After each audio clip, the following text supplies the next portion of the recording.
Hi everyone, and welcome to another edition of the Birthday Salon, part of the Birthday Workbook e-seminar series.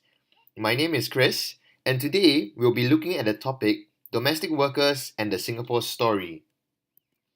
Before moving further, please remember to subscribe to our YouTube channel to receive immediate notifications whenever a new video is uploaded. Also, do check out our website to learn more about the Birthday Collective. In the introductory video of the Birthday Salon, I shared about the Birthday Collective and the various initiatives that the Birthday Collective has embarked upon, including the various birthday books written since 2016, the Birthday Workbook, and the Birthday Salon. In today's seminar, we are going to learn more about the role and treatment of domestic workers in Singapore from Shaun Matthew. His essay is taken from the 2018 edition of the Birthday Book, and he shares more about his family's domestic worker of over 30 years. In the 2018 edition of the Birthday Book, 53 contributors reflected on the roads we take, the path they have chosen to take in their lives. More than just personal stories, these essays highlight the importance of resilience and the evolution of the political and social landscape in Singapore.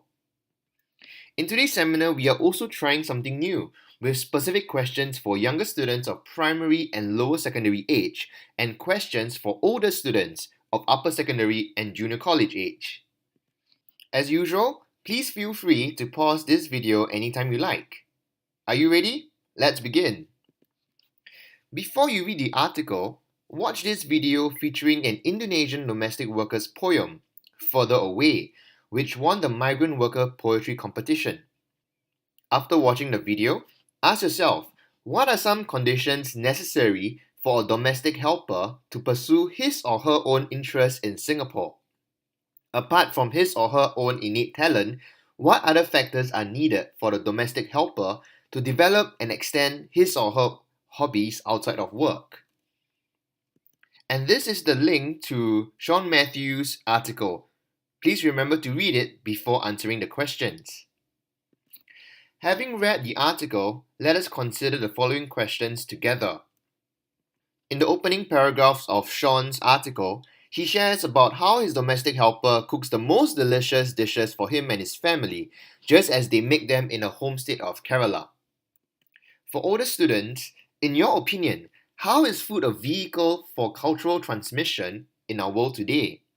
For younger students, have you had a close friend and/or a loved one cook for you before? How did that make you feel? Next, we are her family, especially since she never did start one of her own.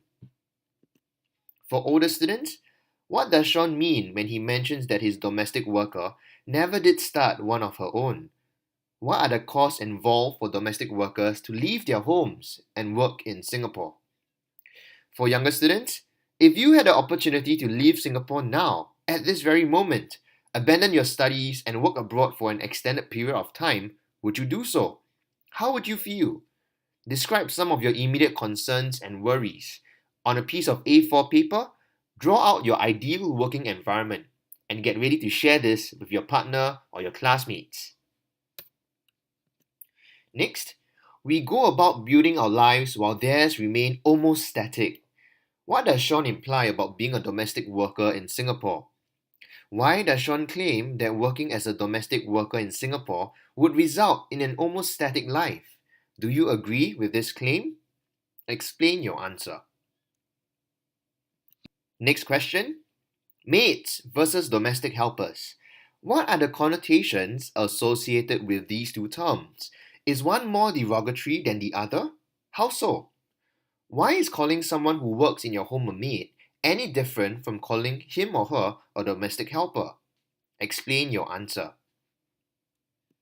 Next, in her place, another helper will be welcome into our home, and we will do all we can to love and care for her as a member of our family. For older students, describe ways in which you and your family have welcomed others into your home. For younger students, how have you and your family loved and cared for others as a member of your family?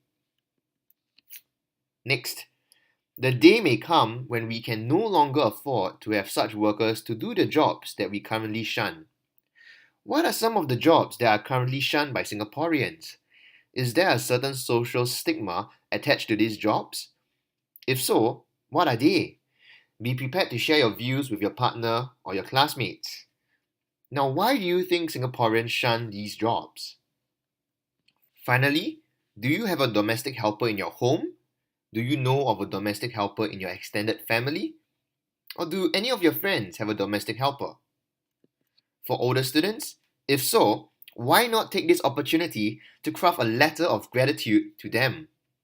For younger students, if so, why not take this opportunity to draw them a picture to express your gratitude to them? So do remember to share your responses with us. You may stand a chance to be featured in our next Birthday Salon series. We'd love to hear from you. Also, if you have not already done so, do subscribe to our YouTube channel and sign up for the birthday workbook. Once again, this is Chris. Till the next time, see you!